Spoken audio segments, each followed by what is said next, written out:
I work here as a sales associate alongside Libby Matei at the Carriage House at Lee's Farm. We are a warm and welcoming assisted living, independent assisted and memory support community, and we love to bring out folks who can broaden our horizons and bring our roots here at the Carriage House.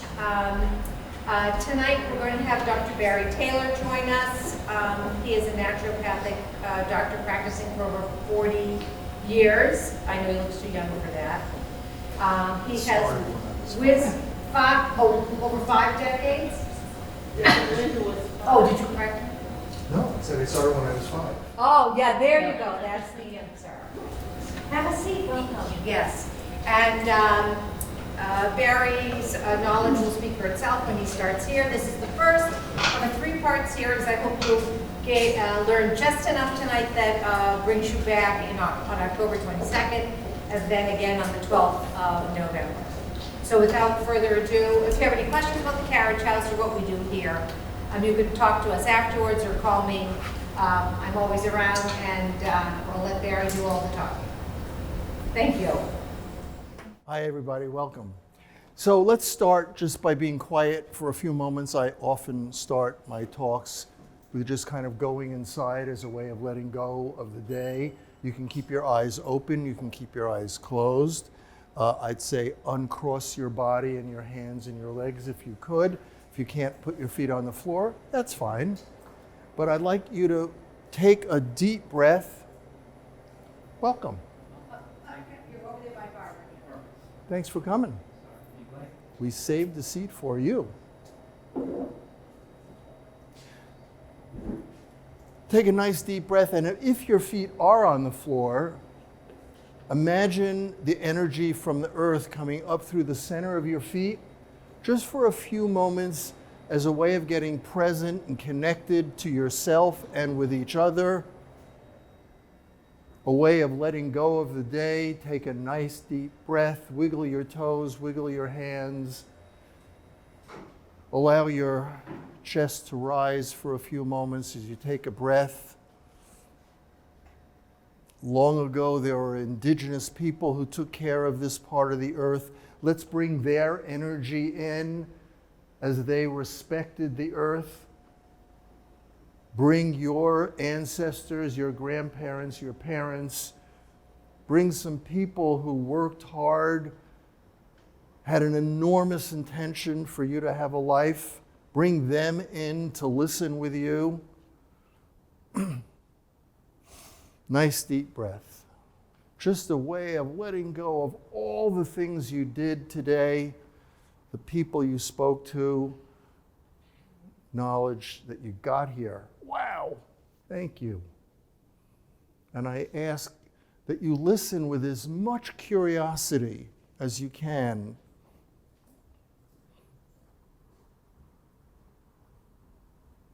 And when you're ready, just allow your eyes to open with that just a little bit softer than when you went into that short visualization, as you kind of upregulated your parasympathetic nervous system and downregulated your sympathetic go, go, go, go, go. Anybody into go, go, go, go, go to get here? Yeah, okay. So, thank you. So glad to be with you. Been looking forward to this for a while. Thank you. Aging is an inevitable journey, yes? Historically, different cultures have had different ways of respecting elders. And yet, when you consider most of us regale more about our youth than the anticipation of being an elder. Yes? Yeah, just saying. Well, what if we had a context that as we got older, we get wiser? What if we had a context that as we got older, we appreciated the generosity we had, creating loving self-care habits for ourselves? What if that was our context as we got older? So despite what we, you, I all think of as normal,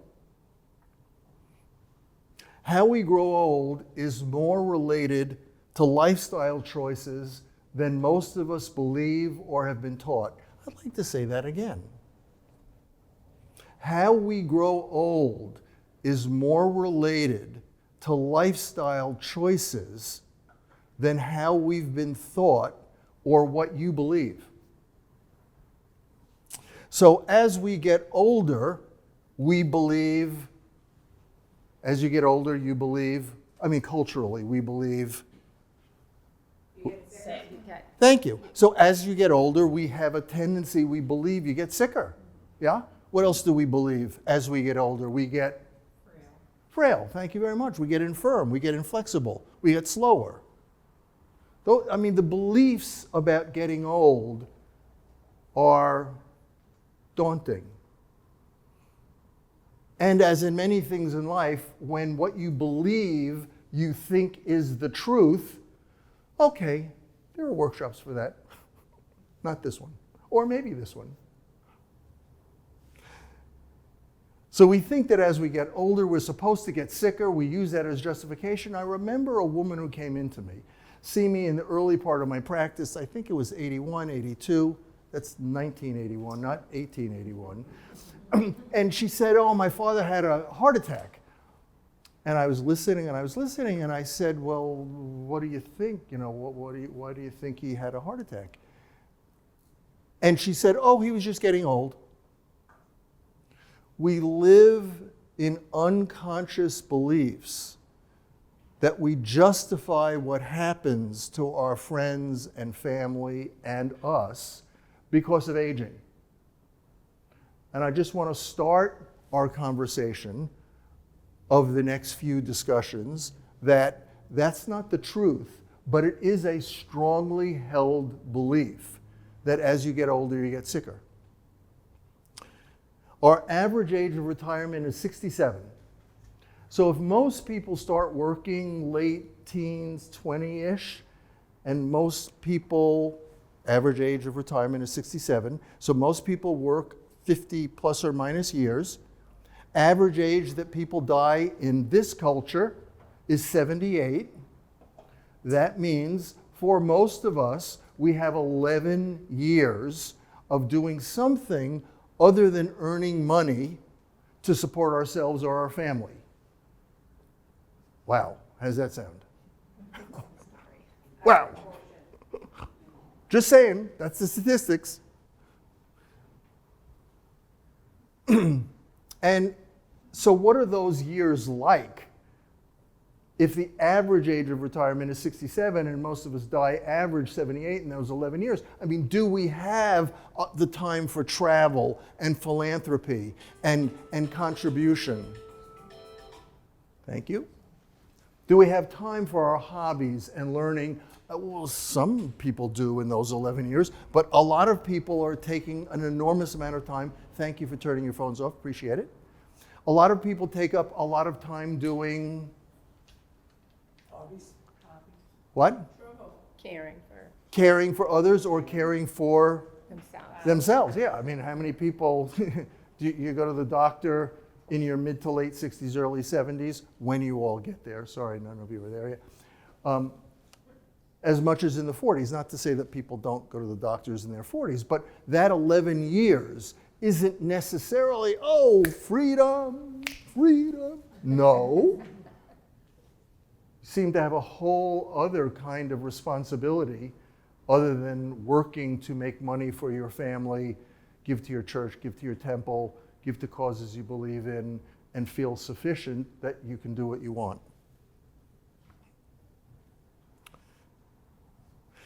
The vast majority of us die of disease, don't die of old age. Is that the way we're designed as human beings?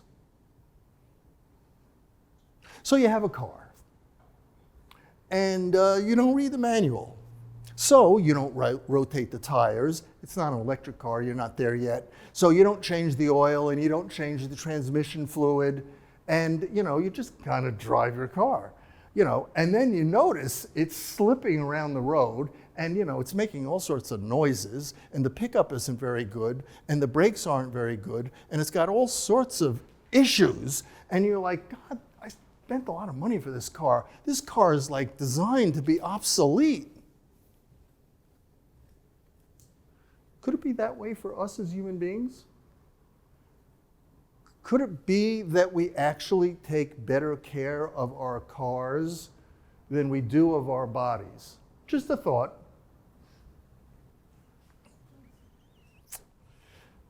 Our disease management, disease orientation system is reactionary. I want to say that again. Our disease management, disease orientation system is reactionary. Our healthcare system is not about healthcare. Duh. Sorry. Our health insurance, you and I use the term health insurance, does not pay much for health. It's all oriented toward disease management, mostly. Not entirely, but mostly. We live in a culture, in a medical system that's related to breakdowns and crises. It's reactionary. In the close to 50 years that I've been involved in learning, being curious and passionate, the word preventive medicine is one, I don't think so. Not really. If what you think is preventive medicine, like that's getting a COVID vaccine, but no one's talking about, Google it 5 or 6 years ago, zinc, vitamin D, and other kinds of nutrients that were really good to help prevent COVID. Did any of your doctors tell you to take more vitamin D? Anybody? Did any of your your doctor did? Good. My doctor did. Excellent. D3, Yeah. Yes. So that's 2 out of, so that's 10%. Yay. It's not 0. But when you think of the media and the TV and the brouhaha about taking vaccines and not taking vaccines, you get the point that the orientation was, and I'm not an anti-vaxxer, and I'm not saying that everyone should get vaxxed. I'm not here to be a politician about taking away your freedoms about whether you should or shouldn't have been mandated. Oh, let's not go there. I'm just talking about an example of 11% of Americans are on statins because of high cholesterol. It costs Americans, ready, over $10 billion to take statins. How many of my patients, and I'm very blessed, I see patients from all over the country, how many of those patients are told, you might want to eat less bacon, might want to have less ice cream, you might want to cut down your meat. I don't want you to be a vegetarian, but there's exogenous, the cholesterol that comes from the outside, and your own liver makes cholesterol, and cholesterol is really important for making hormones, which if you're going through menopause, you need cholesterol to help those changes, and if you're not going through menopause because you're a guy, and you are going through menopause if you're a guy, it just looks different. But how many of those people that you know are those doctors giving them nutritional advice? Not many. Maybe yours did, because there are a few, and I know it's not about people should not be on statins. Oh, by the way, how many of those people who were put on statins are told there's a very big controversy going on about how dangerous statins are to the brain? Have you read that? Do you know that? Oh, no, you don't know that. Some of you have read it, But when I tell it to my PCP, when I tell it to a cardiologist, when I tell it to certain MDs, they go, well, that's not proven. Well, okay, so maybe it's not proven for like 80, 90%. But I mean, since when do I want to raise my hand to be a guinea pig? Is there another way to get my HDL to LDL ratio and my triglycerides in check rather than taking a statin? Just examples of the degree to which the world that we live in called allopathic medicine, treating symptoms rather than functional medicine, getting somebody to really understand how to get their organs to work more healthy. And there are more and more functional medicine doctors, that's true. So this series that I called Aging Gracefully with Mindfulness and Vitality, we could look at what we're going to look at by using cancer as a model. Or we could look at what we're looking at, aging gracefully, by looking at the cardiovascular system. Or we could look at aging gracefully by looking at the immune system. You might be interested in that, and we could do one or two talks on aging gracefully, but really understanding the cardiovascular system in the way that I'm choosing to use the brain.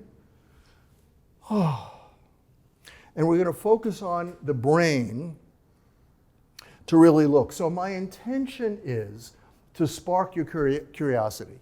My intention is to tickle you in a way to provoke you to think a little bit outside of the box of what you think is reasonable or normal. What I do for clients, I consider myself an educator as much or more than a physician, is I chunk detailed stuff down. I'm not a researcher, I'm a clinician, I'm not a guy in a lab. But I hang out with doctors who are either both clinicians and researchers, or they're just researchers. And when I can work really hard to understand what they're saying, then I can distill that for you who know a little bit less than biochemistry than I do, and I know a little bit or a lot less than biochemistry than researchers do. So we're going to build a foundation for us to appreciate more how to have better sleep in life, how to have better memory in life, and how to have better energy, okay? And what I want to do is lay a foundation so you really appreciate some things about the brain. Okay, ready? Good. So how many of you would like to age gracefully? Can I see a show of hands? Is there anybody that sounds, nah, I'm not interested? No? Yeah, you want to age gracefully? Okay. So let's look and see if we can appreciate what are some of the things that are foundational for brain health. I'm grateful to Libby, thank you. I'm grateful for Mary Jane, thank you. I appreciate their vision and their scope and being leaders of this community and inviting me to be here with you. Thank you. I've been interested in health promotion for, I know, it's almost 50 years. And I'm pretty passionate. I often think, how did I get any results 2 years ago, given what I've learned in the last 2 years? So I just have this voracious curiosity to keep learning things that it's kind of like cell phones and computers. You know, the information is coming out really quickly to distill. Some of you have copies of my book or will have copies of my book. Thank you. There's a lot of detail in the book. The first half of the book is on functional medicine. So there's a chapter on toxicity and structure and blood sugar stability and adrenal strength and hormones, digestion, the immune system. 2-page chapters. We can handle that, right? With some case histories. The second half of the book, I love to make distinctions about healing. So there's a chapter on trust, there's a chapter on compassion, there's a chapter on forgiveness, there's a chapter on contribution, there's a chapter on communication, there's a chapter on dying. So I'm going to touch on a number of those things, all related to the brain. What's amazing is, on the one hand, how beautifully unique we all are. Wow, so unique. And on the other hand, all of our livers are on the right side. And most of us have 2 kidneys. It's amazing the similarity of where organs are. I mean, occasionally 1 in a gazillion, somebody's organs is not where it's supposed to be. And it's amazing in terms of the common, when your body is functioning optimally, your body functions optimally, your body. Now, you might need a little bit something different than you might need, but the similarities and differences are part of the adventure of really discovering, since 1981, what I call really loving your body, really appreciating your body and what it needs. Remembering that we've all grown up in this disease management culture. Oh dear.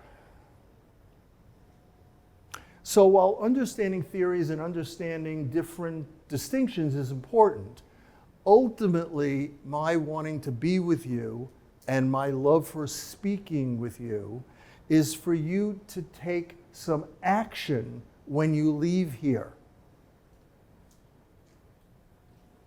If this is entertaining at all for you, great, because I love entertaining you.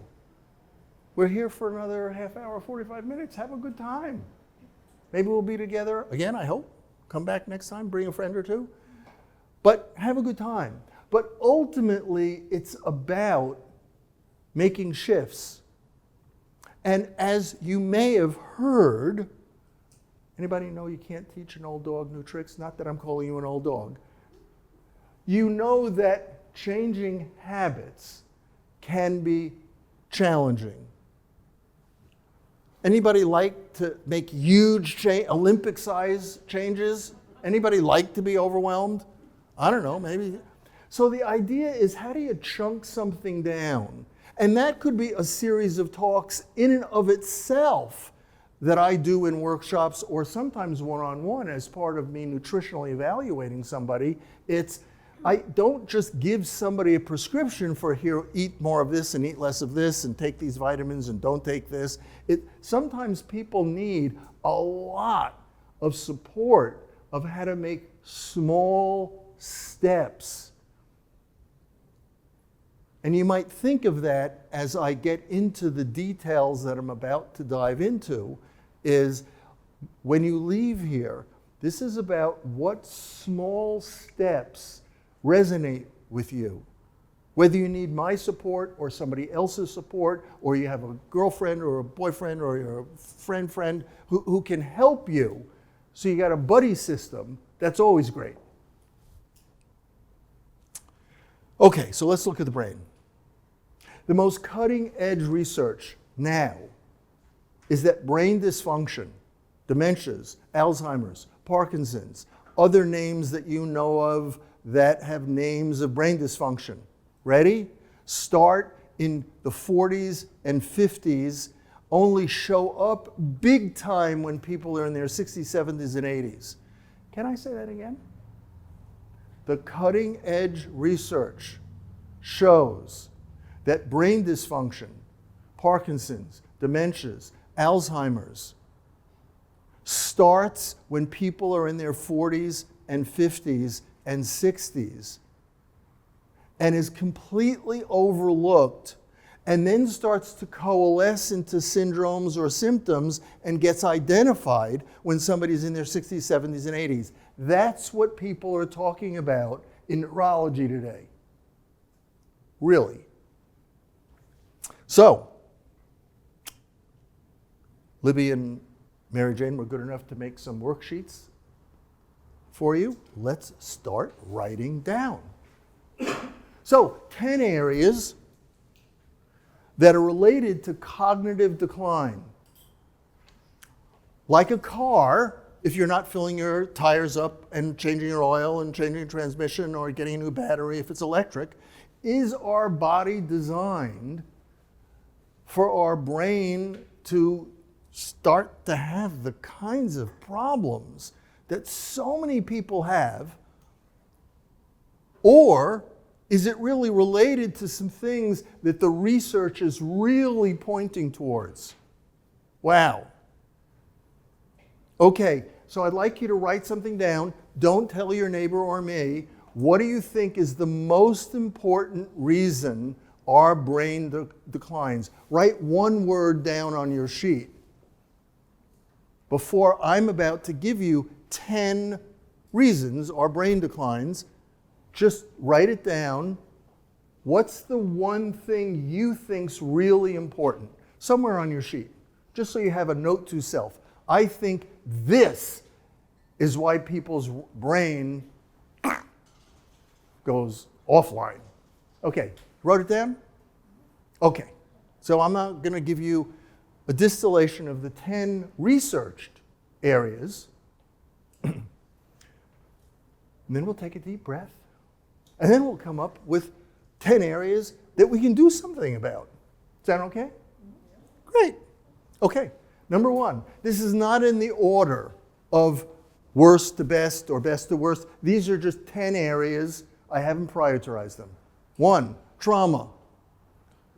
People who've had concussions have 2.5 times the risk, but another research says that people who have really bad concussions have a 72% chance of having dementia. So category number 1 is people with traumas have at least twice the risk of having brain dysfunction. Wow. 2, chronic stress. This also could be 3, 30, 10 different talks on chronic stress. Okay, so here, life is not about not having stress. If you lay in your hammock for too long, you might have stress lines on your butt. So life is not about not having stress. I want you to have the difference in your mind between stress and distress. When people say, oh, it was really stressful, they really mean distressful.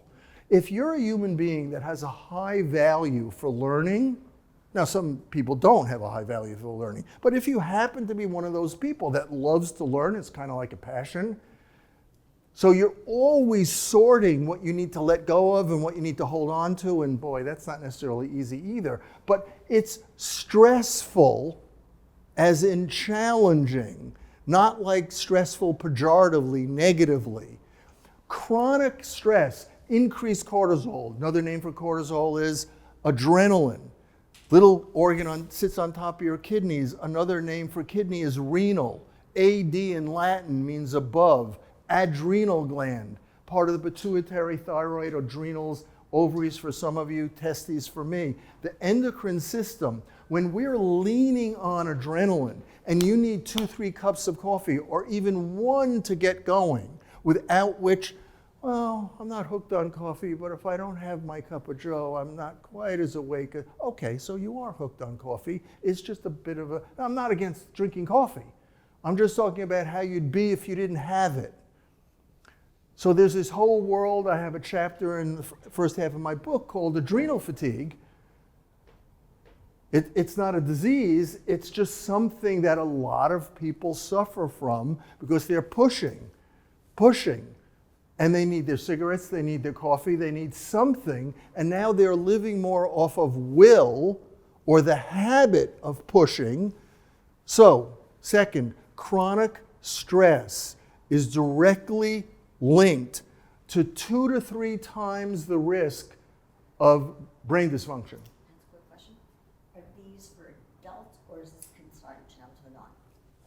Human beings in America, okay? And write down your questions. We're going to have time for questions. Thank you. 3, toxins. When I started working with a man who was an MD, ND, that was 1970. Oh my God, I was 3 then. But nonetheless, I was a precocious kid. So when I was working with a man who coached me, he was very into aluminum, from aluminum pots and pans, tin foil. It's not never use aluminum, but you want to wrap something, put it in the fridge. Don't bake with aluminum. Don't boil water for oatmeal or tea in aluminum. So 1970, that was a while ago, yes? They were talking about aluminum and its effect on the brain then. Now it's just accumulated to Mercury from your teeth or tuna fish or swordfish doesn't mean don't ever eat tuna fish or swordfish. It just means when you see your doctor, has anybody really ever tested you for mercury levels or aluminum levels? And if they did, was it 10 years ago? You don't necessarily need to get tested every year. But some people who come to see me, they've never been tested for toxins. So there's a huge amount of research about mold and dementia and different kinds of heavy metals and how it denatures things in the brain that cause what are called these entangles that drill holes in your brain, and 5-10 years later, your memory is like worse than not good. Those toxins decrease vitamin C, those toxins decrease zinc, vitamin D, and can have decades of effect that start when you're in your 30s and 40s. Doesn't just happen in your 50s and 60s. 4, inflammation increases dementia risk 35%. 5, chronic hospital infections increase dementia 50 to 70%. When your infection is decreasing your immune system significantly enough, I'm not saying don't go to the hospital. I'm just saying there's research that's now been correlated to people who are having to go into the hospital for infections and then don't realize when they're over that infection, whether it's AIDS or chronic fatigue or long COVID or whatever the infection, MRSA, who knows what the infection is that would be hard enough that, let's do some brain work for the next 3 to 6 to 9 months to get your nervous system back on track.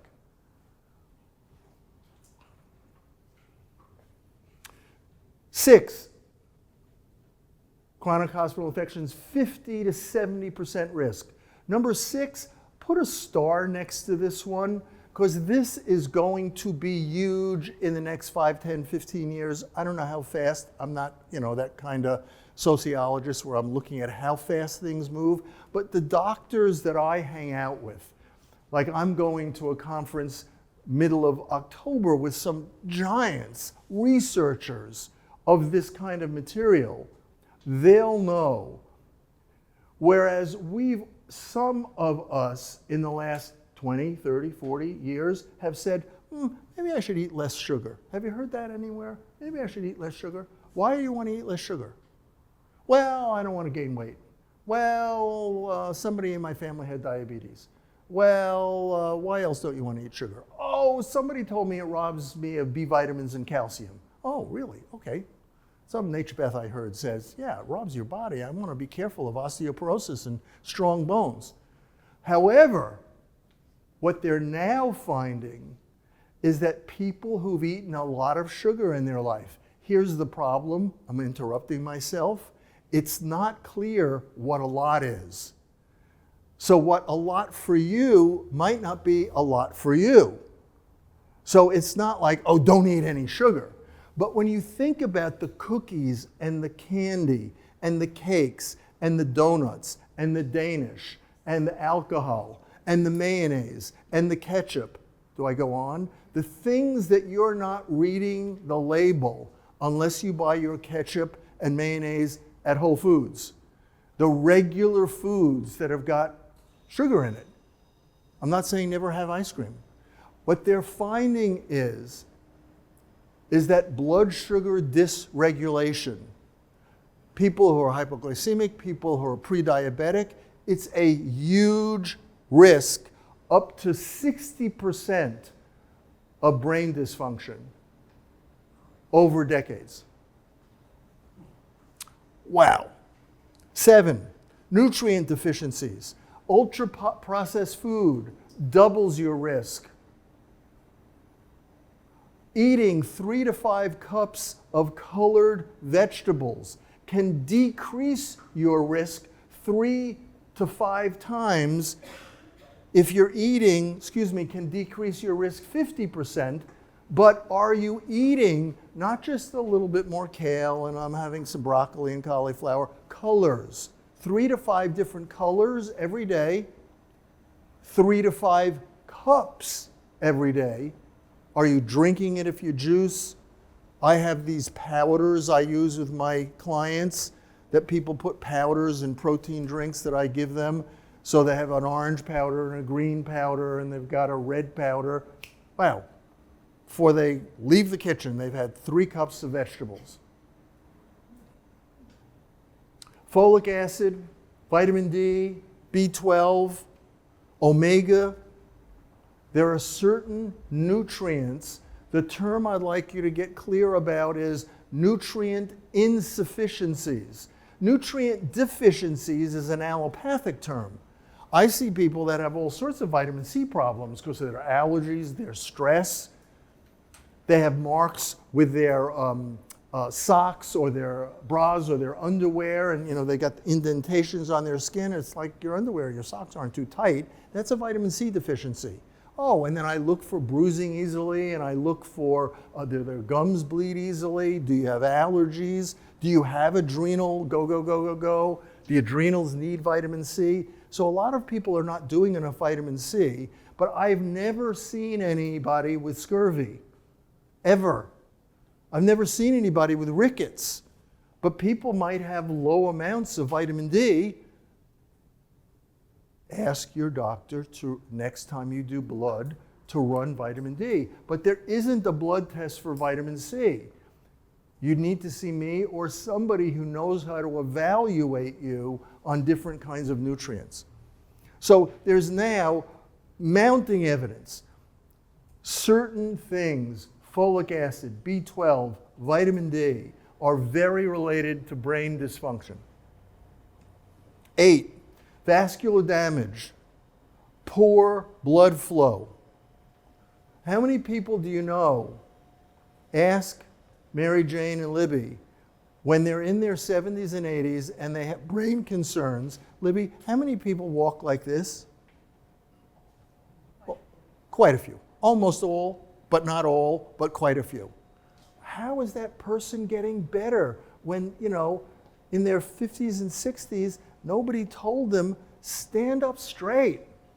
Well, now they're 65, 70, 75, and their cervical vertebrae are fused. The muscles are really tight, And in PT, it's hard for them to lose. I'm not saying it's impossible, but there's a huge amount of evidence about lack of blood flow, lack of oxygen over years. Now, it may be obvious to us looking at 75, 80, 85-year-olds, not all 75-year-olds, but some, many. Posture is more important than we realize. It's been related to 20 to 25% increased risk for brain dysfunction when people are like this and they're cutting off blood flow. I want to go back because I've got to say something with nutritional insufficiencies. Some of you watch Netflix every now and then, a little bit. If not, I don't know what you're doing with your life. I mean, you're not watching Netflix? I've got so many good programs to tell you about. Okay, I'm off topic. So a good program to watch is Netflix has got a series on blue zones. Have you seen it? Fabulous. It's now I'm going to talk a lot more about blue zones in the next 2 talks, and then we all can go to Okinawa or Sardinia together. Would you sponsor Libby? Can we do like a field trip? Yes. Excellent. Good. I mean, look what Mary Jane and Libby put together. So can you imagine what they put together if we were going to Sardinia together? It sounds awesome. So there are 4 one-hour, beautifully filmed, where watch the Netflix series on blue zones. It's terrific. And I'm going to highlight some things about that in my talks. Okay, we're at 9. 9 is social isolation. One of the beautiful things Libby and Mary Jane are doing is to create this kind of environment. Do you know the kind of painting stuff that they have their residents do here? It's awesome. It's awesome. So the idea that when people either need support, maybe people don't need support, but their community, their spouses died, they didn't have a spouse, but they need to come in. Social isolation increases risk for dementia between 25 and 30%. It's a huge factor. So having an older person, older like 50s, 60s, 70s, feel connected in a community can be incredibly important to help their brain. Okay, I'm ready if you're ready. What'd you write down as the most important thing? Fatigue, sleep. Fatigue and sleep. What'd you write down as the most important thing for brain dysfunction? Disuse. Disuse. Disuse? Wow, this is so interesting. Medication. What? Medication. Medication. Not meditation, medication. Okay. Well, number 10 is your genes. Hereditary. Yeah. Number 10 is, so I'm going to admit I was wrong. I thought you were all going to say jeans or pants or blue jeans, something.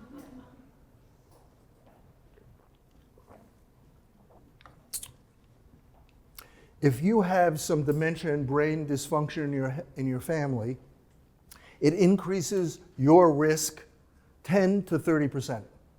If it's in your immediate family, your mother or father, it increases your risk 50%. Now, what I'd like you to please appreciate before we get to some good news, so you all don't throw tomatoes at me, it's more common that people who have some brain dysfunction have 2, 3, 4, 5 of these issues rather than you have strep throat, oh, we found you have strep. Well, as a naturopath, I'm interested, but what's going on? If you have one strep throat, maybe you're not interested, maybe I won't even need to tell you. But if you have a series of strep throat, I'm not looking at whether you do or don't have strep. I'm looking at why is your resistance allowing you to have an overproduction of strep in your body. So when you look at the world of brain dysfunction, most people that are being evaluated, whether it's in my office or other people's offices, but not all neurologists are looking at these variables. But the kinds of functional medicine doctors that are seeing it's not one vector. It's not, oh, you're low in folic acid, but it's rampant that people are low in folic acid and vitamin D. And some people are not lonely. And some people haven't done a lot of alcohol and sugar. And some people have no heavy metals. So I'd like you to think of all of these as possibilities, that there are lots and lots of people in their 40s, 50s, 60s, and then 70s, and their memory is going and their balance is going, that I'm going through this list. Okay, last section, and then we'll go for some questions. 12 foundations for better brain health. Ready? Okay, 1, food. Duh. More vegetables, less sugar and alcohol, and depending on someone's background and their family history and other things, I might say, could you give me 1 or 2, 3 months where you hardly do any alcohol or sugar? But somebody else, given their family history and their symptoms and strength, I might just say, be mindful. Because their A1C is 3.2.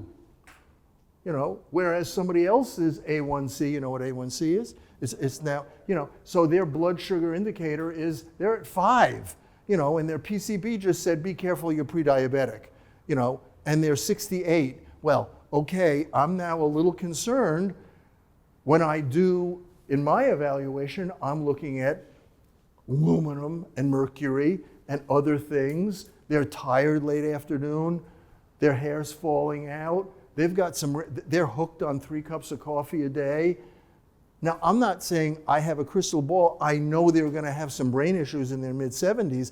I'm just saying I'm starting to check off boxes of how many variables that are now proven, and this person's more at risk and nobody's telling them. Food. 2, exercise. Sitting is the new smoking. Increase your heart rate. Sweat.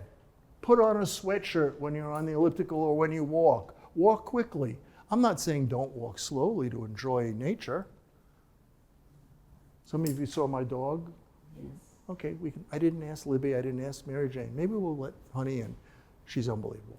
So I walk, Honey, 1, 2 miles, 3, 4, 5 days a week. And sometimes I walk slowly and wow, take in the negative ions. And sometimes I'm on the elliptical for 15, 20 minutes and I'm getting my heart rate up 3, 4, 5 mornings a week. Oxygenating your brain, increasing blood flow. 3, sleep. The average person needs between 7 and 9 hours of sleep. The average American gets 6 hours of sleep. So some of you who thought that sleep was like the most important variable, you weren't far off. That's why I'm going to spend a whole time, if you come back, just on better sleep and how it's related to the brain. Very, very important.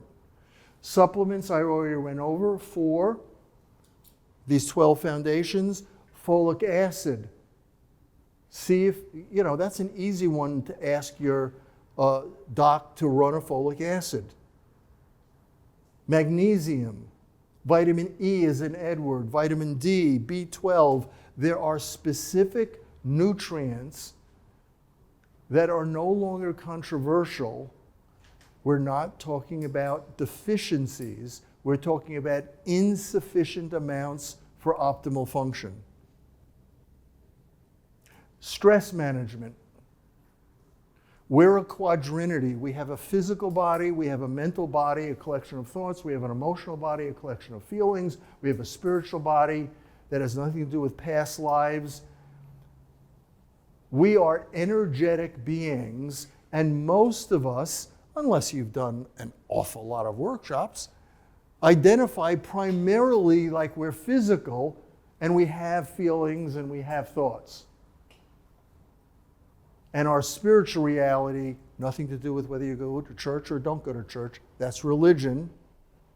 So there's a huge amount of really smart people who are not nourishing and dealing well with their emotions. And that doesn't mean they're angry all the time. But it might mean some things have happened in their life that they're not complete with. Those issues are not resolved, but they don't think about them every day. There are things about all of us as human beings about learning to be more accepting, learning to be more compassionate. But given how we use our minds to try to understand, am I the only one in the room that tries to use my mind to understand everything? Remembering that it seems like the way the game is set up, there are certain things that are not meant to be analyzed, but you can experience them. So there's a lot of work in the realm of the quality of our life about knowing the distinction I said earlier between stress and distress and how to relate to both. So that there's a lot of research, and I'm going to weave more of this into the next 2 talks about meditation. There's an enormous amount of research on mindfulness practices. Mindfulness could be the way Libby and Mary Jane create the space for the elderly people who live here to paint. That could be mindful. Mindfulness doesn't have to be sitting on a cushion. So there's a whole world of presence practices where you're not kind of in your rational, linear, logical left brain, but you're more in your right brain creating. And you're working, next point, with your breath. Some of those practices now, the painting these men and women do here, they might not have anything to do with their breath, or they might. But different kinds of qigong practices, different kind of tai chi, or different kinds of just sitting down and breathing in certain cadence, have roots in Christian, Jewish, Islamic, Buddhist, different kinds of religious traditions over a couple of thousand years. And so again, there's meditation, mindfulness practices that have shown incredible reversal of things when people have brain problems. Anybody here have people they know who have Parkinson's? Do you know the boxing workout? Right here. Are you Friend. are you doing that? Yeah. Yeah. Is it great or is it great? Yeah, like I said. Yeah, so speak to people who have Parkinson or Parkinson-like symptoms. Maybe it's not exactly Parkinson's. And there are a couple of places around that have these boxing routines that are incredibly helpful for the brain. Breath work and creating oxygen, critical to blood flow. Number 8, use it or lose it. Somebody said, I think you did. Yes. Yeah, 7's breath work. 6 is meditation. Yeah. 6 is meditation. 7 is breath work. 8 is use it or lose it, as in be careful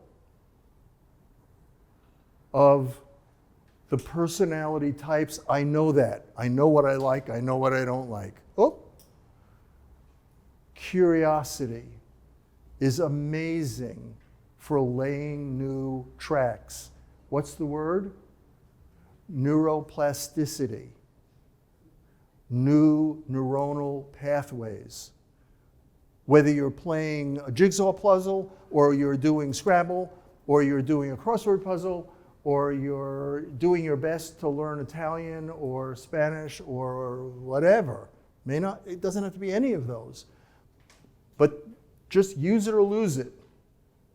Not use what you know, but if you can invent with your brother, your sister, if you have your parents are still alive, or friends, long before they're holding on, barely able to hold on, and they're losing a grip. I'm talking about when they're in your 40s and 50s, that it's now been incredibly researched about what curiosity does as a way of helping the brain to stay open.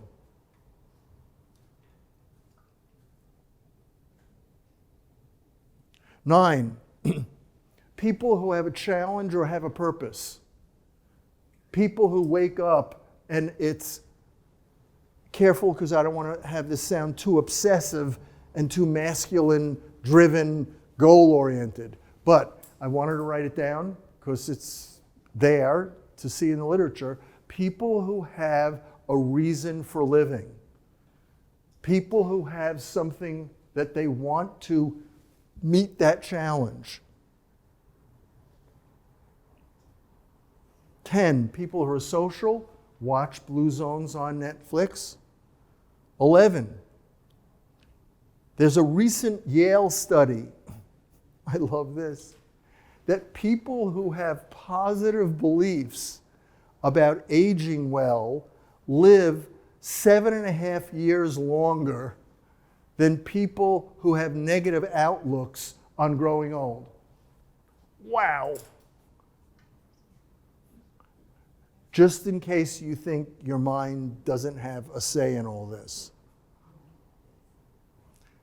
12, cardiovascular health fitness, stretching, flexibility, increasing your heart rate. So it's not just, I walk, but walking doesn't mean you have to run, doesn't mean you have to do cold plunges, although that might be good. Uh-oh, I lost half the crowd. Did you see how fast it happened? I don't know, I think Libby and Mary Jane have that trough over there for us to all, yeah, we're gonna do some cold, yeah, Libby's ready for cold plunges, yep. Okay, you want a bonus? Because you only have room for 12.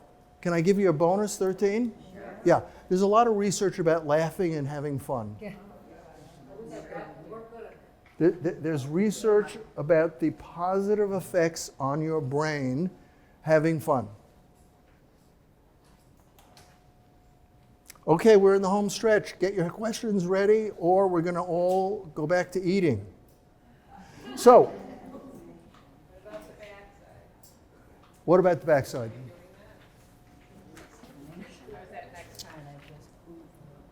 That's next time. Thank you. Thank you. Okay, so I want to read you something, and I'd like you to imprint this word inside your forehead, because I don't want people coming up to you and go, what's on your forehead? So we're going to have to put it inside your forehead. Ready? What's the word? Epigenetics. I just had a flash of The Graduate. Plastics? No, not going there.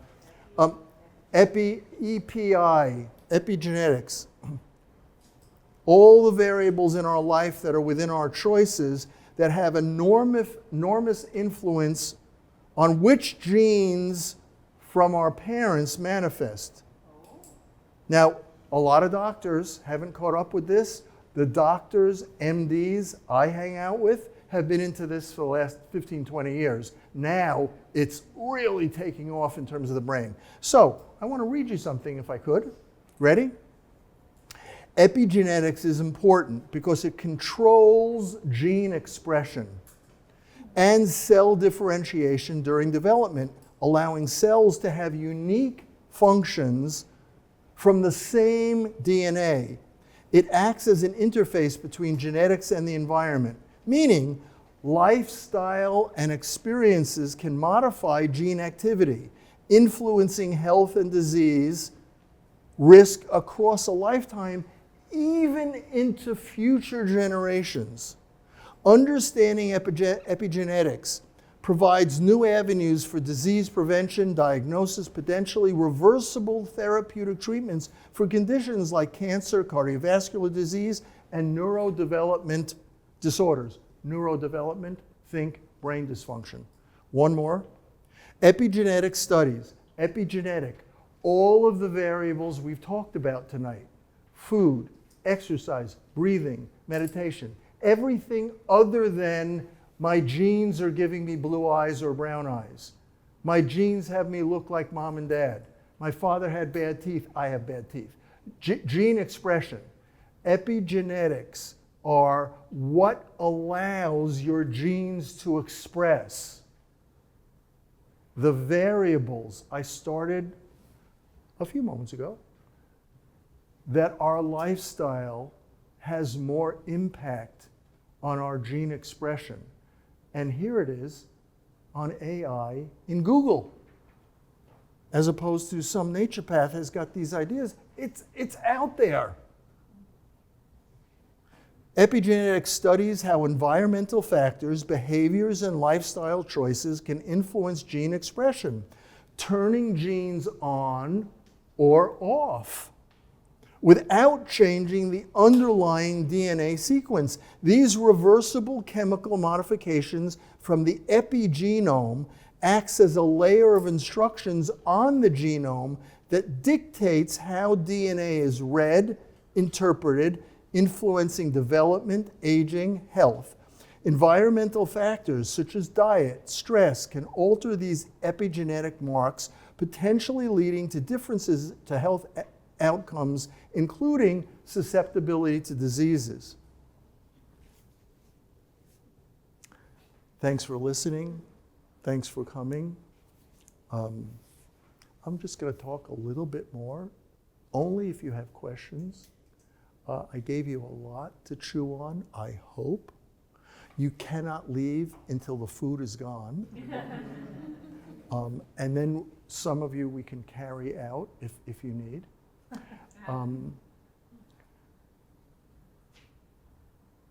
Sometimes it seems, given the body, the moment in time, the culture, the society, that we're all victims of fill in the blank. You know, there's a lot of Ukraine and Gaza and politics. There's a lot to juggle and deal with. And my mother this, and my father this, and my grandmother, and wow. When I take notes and I do what's called a review of systems with a patient, and I do a whole review of systems, kind of like a doctor, but I listen to what they're saying differently, and somebody says, I've never had a cavity ever in my life. I know Martians are real, given how many cavities I had as a child. You never had a cavity ever in your life? Joke. But I hope tonight gives you a sense that regardless of your childhood, regardless of your mom and dad, there are things regarding brain deterioration that you can start to get curious about what you'd like to find out about your body. Whether you find somebody like me, you find somebody else that could be your partner for you to discover what your strengths and weaknesses are, and then slowly, step by step, maybe it'll be meditation, maybe it'll be diet, one thing at a time, find out how you could strengthen your strengths and how you can strengthen your weaknesses. A few questions, if you have any. I'm all yours. Yes, sir. Would you suggest that a lot of people learning a new instrument? Something that you never played before, we're kind of like, not only that, it brings them around with two A+. social. Now they're finding a lot of the elderly are getting into music. Yeah. I don't want to make that a should, but it sounds like a great idea to me. As a use it or lose it, and wow. Never played a sax, but now I'm going to learn a sax. In fact, I don't even know how to read music. I'm going to teach myself how to music. Could have an enormous amount of benefits. Especially if it was a saxophone and you were listening to John Coltrane, could be amazing. More questions? Yes, ma'am. If we're heading to our primary care physician, we want to talk about blood pressure. Yeah. There's certain 5, 10 you'd say for us to say, I want to check these. It's more than that. So where do we start? Well, first of all, some of what you want to find out won't be available in blood work. It'll be available in other ways. So if you want to look at aluminum and mercury and heavy metals and toxicity in your body, you're not going to find that by looking at SGOT, SGPT, and liver enzymes. Those liver enzymes are only abnormal if you have hepatitis or liver cancer. That's the bad news. The good news is there are blood tests or other tests that you can look at, but you might have a real difficult time unless you have a really open PCP. And if your PCP is not open, then use your PCP for disease management and find a functional medicine doctor, whether they're a naturopath like me or they're not, who will take care of you to do the detective work that you want to have done. Some PCPs are wonderfully open and receptive. Some PCPs or oncologists or gastroenterologists or gynecologists or different docs that I have to interface with are like, why would I do that? And I don't want my patients to be in the middle of trying to enroll their doctor on the legitimacy of what other doctors have been doing for years. And there are new tests that they've only been doing for 3 or 4 years. So that's it's an important question, but it's more than just have them do folic acid and vitamin D. I mean, because the truth is, depending on diabetes in your family, or you've eaten a ton of tuna fish and swordfish, or a lot of things in a oral history or physical exam, there might be 25 other things that are more important than folic acid or D, If you really want to look at, hey, I'm 50, I'm 55, I really want to get a sense of, I want to get a baseline of things that are important for my brain. It may be more than just one or two things to ask you PCP. Sorry, good questions. Again, more? Okay, yes, sir. I don't have a question, but I just want to thank you because what the information you just gave is enormously valuable, and I appreciate it.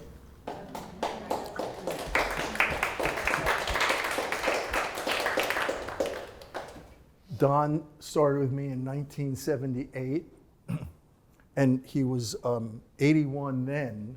So, I mean, just look at what can happen if you take the right vitamins. Thank you for driving as far as you did to come. Appreciate it. Great. I'll be happy to sign your book if you wish. If you want information on my services, there's a sheet back there. If you want to ask me any private questions, call.